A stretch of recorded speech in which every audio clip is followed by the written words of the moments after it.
کی خیر مانگنی ہے, اپنے ملک کے لیے دن رات ایک کرنا ہے. سیاست پہ بات کرنی ہے, کارکردگی پہ بات ہو سکتی ہے, کسی کی ذاتیات پہ بات نہیں ہوگی. اور میری ابھی میں 9 مہینے دن رات کام کرتی رہی ہوں. مجھے پیرا تھائرائڈ کا ایشو ہے. میری لاسٹ ایئر جنوری میں سرجری ہوئی تھی سوئٹزرلینڈ میں. اور مجھے یہ بھی سننے کو مل رہا ہے کہ پاکستان میں کوئی ہاسپٹل نہیں ہے جہاں پہ سرجری نہیں ہوتی. میری جتنی بھی علاج ہوا ہے پاکستان میں ہوا ہے, لیکن یہ ایک ایسی بیماری ہے پیرا تھائرائڈ کی جس کا علاج صرف دنیا میں 2 ملکوں میں, انگلینڈ میں بھی علاج نہیں ہے, یا سوئٹزرلینڈ میں ہے یا امریکہ میں.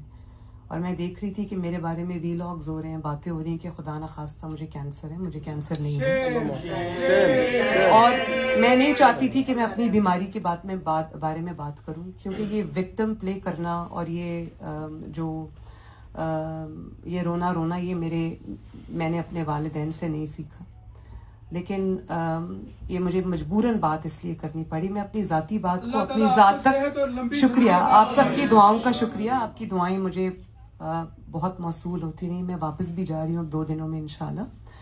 لیکن بات یہ ہے کہ میں اپنی ذات کے بارے میں کوئی اپنی ذاتی بات کبھی میڈیا کے سامنے نہیں کرتی. مجھے ڈالنے والے کون تھے تو خلل نہ آتا. آج یقیناً پاکستان ایشین ٹائگر بن چکا ہوتا, اور پاکستان جو ہے وہ یقیناً G20 کے اندر شامل ہوتا. آج پاکستان کا بھی ترقی دوسرے ملک کوٹ کر رہے ہوتے, لیکن یہ تو تب ہوتا نا کہ کوئی خلل نہ ڈالتا. تو خلل ڈالنے والے ذرا اپنی شکل دیکھیں شیشے میں کہ انہوں نے اس ملک کے ساتھ کیا کیا. میرا خیال ہے کہ بہت بڑا ظلم اگر کسی نے کیا تو وہ اسی خلل ڈالنے والوں نے کیا, اور اپنی ذاتی ایجنڈے کے لیے کیا, ذاتی مفاد کے لیے کیا. کوئی قومی مفاد ان کے سامنے نہیں تھا. اور وہ سب شکلیں آپ کو یاد ہیں, پتہ ہے آپ سب کو. میں بار بار اس کا ذکر نہیں کرنا چاہتا, لیکن اس میں افسوس کی بات ہے کہ انہوں نے صرف اور صرف اپنے پیٹی انٹرسٹ کے لیے, اپنے چھوٹے ذاتی اغراض و مقاصد کے لیے انہوں نے ملک کو داؤ پہ لگا دیا, اور وزیر اعظموں کو ڈسمس کرتے رہے.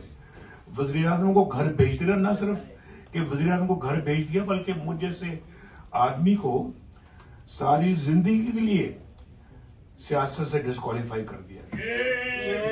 اور مجھے کہا گیا کہ یہ نواز شریف پاکستان مسلم لیگ کا صدر بھی نہیں رہا, اور یہ رہ بھی نہیں سکتا, زندگی بھر نہیں رہ سکتا, الیکشن نہیں لڑ سکتا, زندگی بھر نہیں لڑ سکتا, اور دوبارہ یہ الیکشن لڑنے کے قابل نہیں ہے.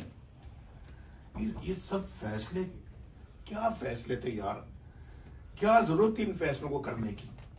کس لیے کیے ہیں؟ یہ ملک کے لیے کیے ہیں یا اپنی ذات کے لیے کیے ہیں؟ یہ ملک کے لیے فیصلے نہیں ہیں. یہ بہت ملک کو نقصان پہنچایا آپ نے فیصلے کر کے. آپ ہیں پاکستان کی تباہی کے ذمہ دار, آپ لوگ ہیں.